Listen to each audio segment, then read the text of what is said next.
ဖြစ်ရမှန်လေးတစ်ခုပါ group တစ်ခုထဲမှာရေးမေးထားတာကိုကျွန်တော်ဝင်ဖြေမိတော့ပွဲစားလို့ထင်ရတဲ့သူတချို့ကကျွန်တော်ကျမကိုဒီလိုပဲလုပ်ပြီးဝင်နေကြတာကျွန်တော်ကျမတို့ကဘာမှမဖြစ်ဘူးဆိုပြီးဟားတိုက်လာပါတယ်သူတို့ကာကွယ်ပြီးဟားမှန်းလဲသိပါတယ်တားကောင်တွေသူတို့ပေါ်မှာယုံကြည်လာအောင်အယုံသွင်းရေးလာမှန်းလဲကျွန်တော်သိပါတယ်အခုပုံတွေကထမင်းထုတ်ဟင်းထုတ်လေးဟာဆိုရင်တော့သူ့ပရကန်အချင်းဦးစီးရဲ့အချင်းထောင်မှာအချင်းသားတွေကိုမနှက်စာပါကျွေးတယ်နေ့လယ်စာပါကျွေးတယ်ညနေစာပါကျွေးတယ်ဆိုတာကိုအချင်းသားတွေထောင်ဝင်စာလာတွေ့တဲ့အများပြည်သူသိအောင်စင်လေးပေါ်မှာတင်ပြီးနေ့စဉ်အချိန်တိုင်းရင်လဲပြီးတင်ပြထားတာကိုကျွန်တော်မြင်ခဲ့ပြီးသူတို့အတိုင်းပြည်ကိုသဘောကျလို့ပါမြန်မာလူငယ်လေးတယောက်ဟာပြည်ပနိုင်ငံတွေကိုထွက်ခဲ့မှုတဲ့အချိန်တွေရှိခဲ့မှုပါတယ်ပြောရင်တော့အချိန်ချင်းထွက်ဖူးတဲ့ရာဇဝင်ရှိတယ်ပေါ့ဟုတ်ပါတယ်သူဟာထိုင်းဟောင်ကောင်စတာတွေကိုလည်းသွားလာဝင်ထွက်ဖူးပါတယ်အားလုံးမှန်ကန်အေးကြောင့်ပါပဲဒါပေမဲ့ကန်ခေတဲ့တနေ့မှာတော့သူကြုံလိုက်တာလေးပြပြပါမယ်သူဟာကိုအတိုင်းအမြင့်ဆိုင်ဘုတ်ကိုနောက်ခံထားပြီးကရုံတုံးပြီးရိုက်ထားတဲ့ပုံကိုအချင်းဦးစီးဌာနဒုတိယအထက်မှာရှိတဲ့ထောင်အာဏာပိုင်အဖွဲ့ရုံးကမှကျွန်တော်ကိုယ်တိုင်မြင်လိုက်ရတော့အတွေ့အကြုံပေါ်လာပါတယ်သူဟာထိုင်းနိုင်ငံအတွင်းဝင်ခွင့်ယာယီနေထိုင်ခွင့်တရားဝင်ဗီဇာကိုလည်းရရှိထားခဲ့ပါတယ်ခရီးထွက်မဲ့နေ့မှာလည်းပုံမှန်တိုင်းထွက်လာပြီးထိုင်းနိုင်ငံအတွင်းကိုရှင်းလိုင်းအပြည်ပြည်ဆိုင်ရာလေယာဉ်ကွင်းကနေမှန်ကန်စွာတရားဝင်လမ်းကြောင်းနဲ့ဝင်ရောက်ရှိခဲ့ပါတယ်ဘာကြောင့်လဲဆိုတော့ကျွန်တော်ကိုယ်တိုင်သူမှန်ကန်စွာထိုင်းနိုင်ငံအတွင်းဝင်ရောက်လာထားကြောင်းကို immigration computer မှာရှိနေတဲ့သူရဲ့ history data ကိုခိုးကြည့်ခွင့်ရခဲ့လို့ဖြစ်ပါတယ်ဆိုလိုချင်တာကသူထိုင်းနိုင်ငံမှာအေးချမ်းစွာမှန်ကန်သွားလာနေထိုင်လို့ရနေပါတယ်ဒါပေမဲ့မကြခင်ရက်ပိုင်းမှာသူဟာဆိုရင်ဘန်ကောက်သူ့အနာဘူမိလေဝင်ကနေမကာအိုကိုသွားဖို့ခရီးစဉ်တစ်ခုပြုလုပ်ခဲ့ပါတယ်လေစိတ်မှာလက်မှတ်ထုတ်ပြီးတော့ immigration counter မှာအထွက်တုံးထုမဲ့အချိန်မှာ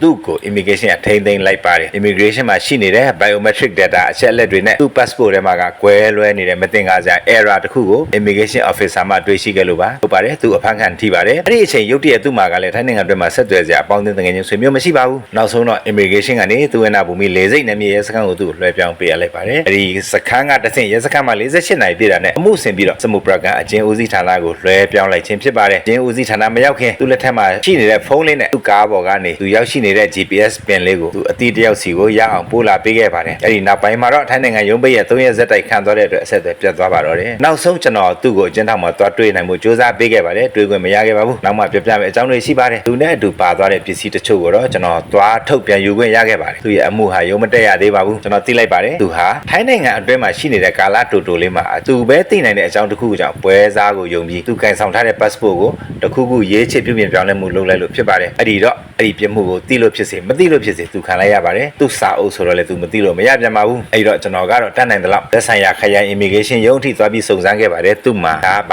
ါပြမှုတွေအမှုတွေရှိနေလဲဆိုတာသိချင်လို့ပါ immigration အရာရှိညီလေးကလည်းသဘောကောင်းရှာပါတယ်စစ်ဆေးတွေ့ရှိချက်အရာသူ့မှာထိုင်းနိုင်ငံနဲ့ပတ်သက်တဲ့တိုက်ရိုက်ပြမှုကျူးလွန်ထားခြင်းမရှိပါဘူးလို့ပြောပါတယ် blacklist ထိထားတဲ့သူမဟုတ်ပါဘူးဖမ်းဝရမ်းရှိထားတဲ့သူမဟုတ်ပါဘူး overstay ထိထားဘူးတဲ့သူလည်းမဟုတ်ပါဘူးကန်ဆောင်လာတဲ့ပြည်ဝင်ခွင့်ဗီဇာဟာလည်းစစ်မှန်ပါတယ်ငွေလိမ်ကိုင်းတွေကြားဖြတ်နေနဲ့လည်းပတ်သက်မှုရာဇဝင်မရှိထားပါဘူးကျွန်တော်စိတ်အေးရပါတယ်ဒါပဲဖြစ်ကျွန်တော်ပြောပြချင်တာကတော့သူ့စာအုပ်ဟာထိုင်းနိုင်ငံအတွင်းမှာရှိနေတဲ့ပွဲစားတွေကပဲမမှန်မကန်ဖြစ်အောင်လုပ်ပေးလိုက်တာပါပဲအမှန်တော့မဖြစ်သင့်ပါဘူးမလုပ်ပေးသင့်ဘူးလို့မြင်မိပါတယ်အဲ့ဒီတော့သတိထားစရာလေးတွေထားကြဖို့အထူးသဖြင့်မိမိဘာတွေလုပ်ထားတယ်ဆိုတာမိမိအသိဆုံးဖြစ်တဲ့အတွက်ထိုင်းနိုင်ငံအဝင်အတွက် gate ပေါင်း58ခုမှာလက်ရှိသုံးနေတဲ့ biometric data သိမ်းတဲ့စနစ်ကိုတော့သွားပြီးမစမ်းသပ်စေလိုပါဘူးအားလုံးက link ရှိနေပါတယ်အားလုံးချိတ်ဆက်နေကြပါတယ်ဘာပဲဖြစ်သေချာတာကတော့လက်တွေ့ခံရတဲ့သူဟာအချိန်တွေကုန်ဘဝတွေပြည့်ချစ်တဲ့သူတွေတငယ်ချင်းမိတ်ဆွေတွေနဲ့ဝေးကြရပြီးသူမထင်မှတ်တဲ့လုပ်ရအတွက်ကျင်းထောင်ထဲမှာအပြစ်ပေးဆက်ခံရမှာပါအရန်နှမျောဖို့ကောင်းပါတယ်နောက်ဆုံးသူ့ဖခင်မိဘရေးပေးလိုက်တဲ့စာကိုကျွန်တော်ဖတ်ပြီးရင်ထဲမှာခန်းစားချက်လေးဖြစ်ပါတယ်ဒီစာလေးကိုကျွန်တော်ထောင်ထဲကိုမပေးသွင်းနိုင်ခဲ့ပါဘူးသူ့မိဘပေးလိုက်တဲ့စာရွက်တိုတိုလေးစာရွက်သေးသေးလေးတောင်မှပေးသွင်းလို့မရခဲ့ပါဘူးထိုင်းနိုင်ငံရဲ့အကျဉ်းထောင်စည်းကမ်းအရစာတိုက်ကနေပြီးလိမ့်မှုပြီးတော့ပို့ရမှာဖြစ်ပါတယ်အဲ့တော့အားလုံး